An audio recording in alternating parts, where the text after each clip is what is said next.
Hi, welcome back to my YouTube channel. ಇನ್ನು ಮುಂದೆ ಎಲ್ಲ ನೀನೇನೆ, ನಂದು ಅನ್ನೋದೆಲ್ಲ ನಿಂದೇನೆ. ನಾನಿವತ್ತು ಮಾಡ್ತಿರೋದು ಬಂದು ರಾಗಿ ರೊಟ್ಟಿ ಮತ್ತು ಹುರುಳಿಕಾಳು ಚಟ್ನಿ ಮಾಡ್ತಾಯಿದ್ದೀನಿ. ಅದಕ್ಕೆ ರಾಗಿ ರೊಟ್ಟಿ ಮಾಡೋಕ್ಕೆ ಮೊದಲಿಗೆ ನೀರು ಕಾಯೋಕ್ಕೆ ಇಟ್ಕೊಂಡಿದ್ದೀನಿ. ಅದು ಸ್ವಲ್ಪ ಉಪ್ಪು ಹಾಕೋಬೇಕು.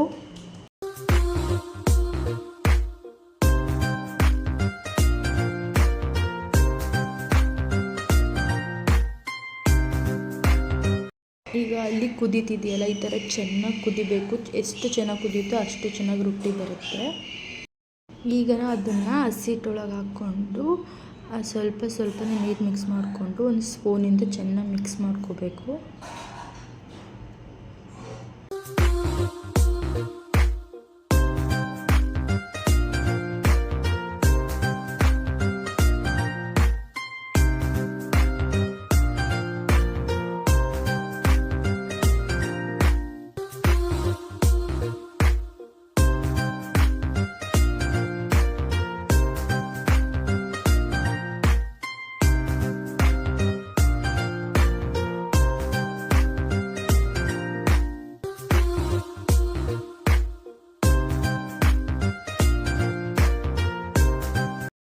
ಈಗ ಹಿಟ್ಟು ತಣ್ಣಗಾಗೋಷ್ಟರೊಳಗೆ ಇಲ್ಲಿ ಹುರುಳಿಕಾಳನ್ನ ಫಸ್ಟ್ ಹುರ್ಕೊಳ್ಳೋಣ. ಅದನ್ನು ಹೆಂಚು ಮೇಲೆ ಹಾಕ್ಬಿಟ್ಟು ಚೆನ್ನಾಗಿ ಚಟಪಟ ಅಂತ ಸೌಂಡ್ ಬಂದು ಅಂದರೆ ಕಲರ್ ಚೇಂಜ್ ಆಗುತ್ತೆ ಹುರುಳಿಕಾಳ್ದು, ಅಲ್ಲಿ ತನಕ ಹುರ್ಕೋಬೇಕು.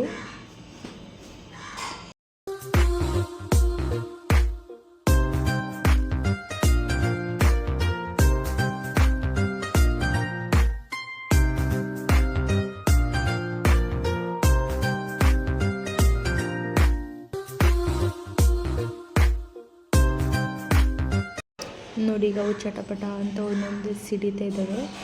ಈ ಕಲರು ಸಹ ಚೇಂಜ್ ಆಗ್ತಿದೆ.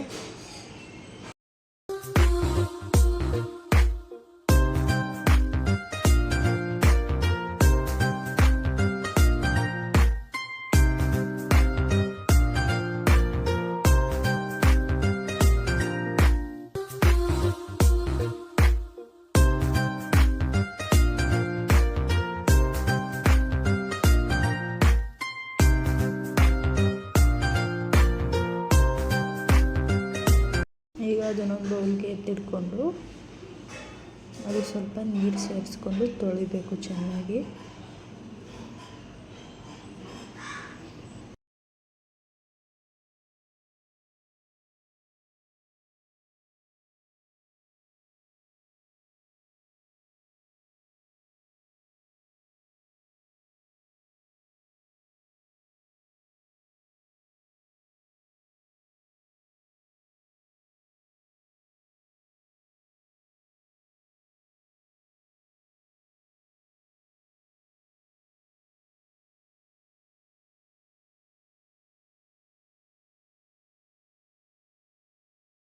ಈಗ ಅದಕ್ಕೆ ಒಂದು ಸ್ಪೂನ್ ಜೀರಿಗೆ, ಒಂದು 4 ಬೆಳ್ಳುಳ್ಳಿ, ಕರ್ಬೇವಿನ ಸೊಪ್ಪು, ಕೊತ್ತಂಬರಿ ಸೊಪ್ಪು, ಹಸಿಮೆಣಸಿನ್ಕಾಯಿ, ಸಾಲ್ಟು, ತೆಂಗಿನಕಾಯಿ ತುರಿ,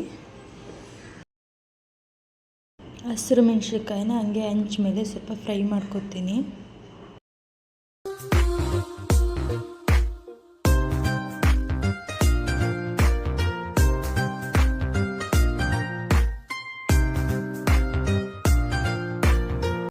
ಅದನ್ನ ಈಗ ಜಾರ್ಗೆ ಹಾಕೊಳ್ಳೋಣ. ಅದಕ್ಕೇ ಕರ್ಬೇವಿನ ಸೊಪ್ಪು, ಕೊತ್ತಂಬರಿ ಸೊಪ್ಪು, ಬೆಳ್ಳುಳ್ಳಿ, ಜೀರಿಗೆ, ಕಾಯಿ ತುರಿ, ಸಾಲ್ಟು ಎಲ್ಲ ಮಿಕ್ಸ್ ಮಾಡಿ ಗ್ರೈಂಡ್ ಮಾಡ್ಕೋಬೇಕು.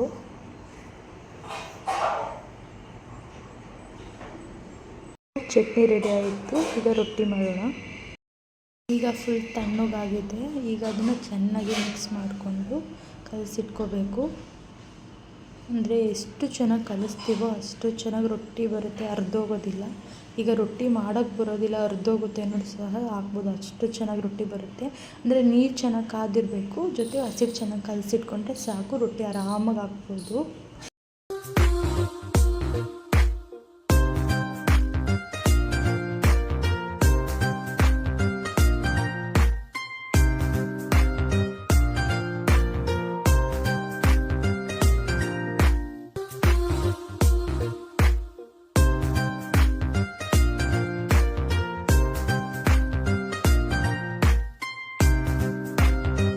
ನೋಡಿ ಎಷ್ಟು ಚೆನ್ನಾಗಿ ರೊಟ್ಟಿ ಬಂತು, ಸ್ವಲ್ಪನೂ ಅರ್ದು ಹೋಗಿಲ್ಲ.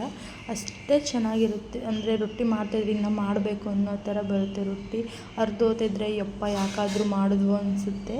ಅಂದರೆ ಹೆಂಗೆ ತೊಟ್ಟಿದ್ರು ಚೆನ್ನಾಗಿ ಬರೋದ್ರಿಂದ ಆರಾಮಾಗಿ ಮಾಡ್ಕೋಬೋದು. ಈಗ ನಮ್ಮ ಹಸ್ಬೆಂಡಿಗೆ ಕೊಟ್ಟು ಟೇಸ್ಟ್ ಹೆಂಗಿದೆ ಅಂತ ಕೇಳ್ತಾ ಇದ್ದೆ. ಇವತ್ತಿನ ನನ್ನ ವಿಡಿಯೋ ನಿಮಗೆ ಇಷ್ಟ ಆಗಿದೆ ಅಂತ ಭಾವಿಸ್ತಾ ಇದ್ದೀನಿ.